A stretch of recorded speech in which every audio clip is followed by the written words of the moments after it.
টানা চতুর্থ দিনের মতো জাতীয় চক্ষু বিজ্ঞান ইনস্টিটিউট ও হাসপাতালে বন্ধ রয়েছে চিকিৎসা সেবা। ভোগান্তিতে পড়েছেন দেশের বিভিন্ন অঞ্চল থেকে আসা রোগীরা। অচলাবস্থা নিরসনে স্বাস্থ্য মন্ত্রণালয় বা অধিদপ্তর থেকে এখন পর্যন্ত কোনো ব্যবস্থা না নেওয়ায় ক্ষোভ জানান হাসপাতালে চিকিৎসাধীনরা। মফিউর রহমানের রিপোর্ট। ওয়ালটন আবারও মিলিনিয়ার অফারে ওয়ালটন ফ্রিজ কিনে আপনিও হয়ে যেতে পারেন মিলিয়নিয়ার। গেল বুধবার রাজধানীর আগারগাঁওয়ে জাতীয় চক্ষু বিজ্ঞান ইনস্টিটিউট ও হাসপাতালে হামলা ও মারামারি ঘটনার পর থেকেই সেখানে বন্ধ রয়েছে চিকিৎসা কার্যক্রম। শনিবার টানা চতুর্থ দিনেও দেখা যায় বন্ধ হাসপাতালের মূল গেট। সামনে বেশ ভিড়। দেশের বিভিন্ন প্রান্ত থেকে এসেছেন রোগীরা। সেবা না পেয়ে ফিরে যাচ্ছেন কেউ বা আবার যাচ্ছেন অন্য হাসপাতালে। আমরা নাইটে গাড়িতে আইছি, আইতে 6টা বাজছে, তখন আমরা তো সব জানি না যে আজকে বন্ধ কি আন্দোলন কি হয়েছে না হয়েছে।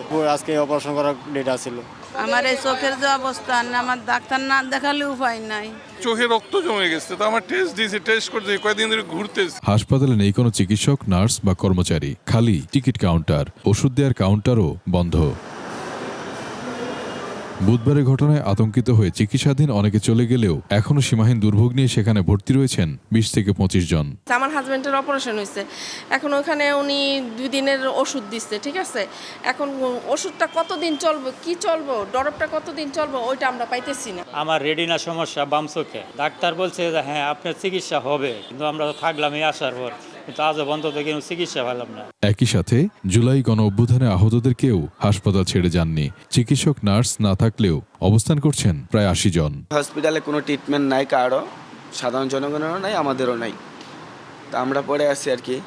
আমার চোখের অবস্থা খারাপ, তো আমি চাইছিলাম যে হয়তো যদি হসপিটাল যদি কন্টিনিউ হয় তাহলে চোখটা দেখে চলে যাব। এদিকে ঘটনার 3 দিন পার হলেও স্বাস্থ্য মন্ত্রণালয় বা অধিদপ্তর কোনো ব্যবস্থা না নেয়ায় নাগরিক সেবা নিয়ে প্রশ্ন তুলেছেন ভুক্তভোগীরা। মফিউর রহমান, 21 টেলিভিশন, ঢাকা।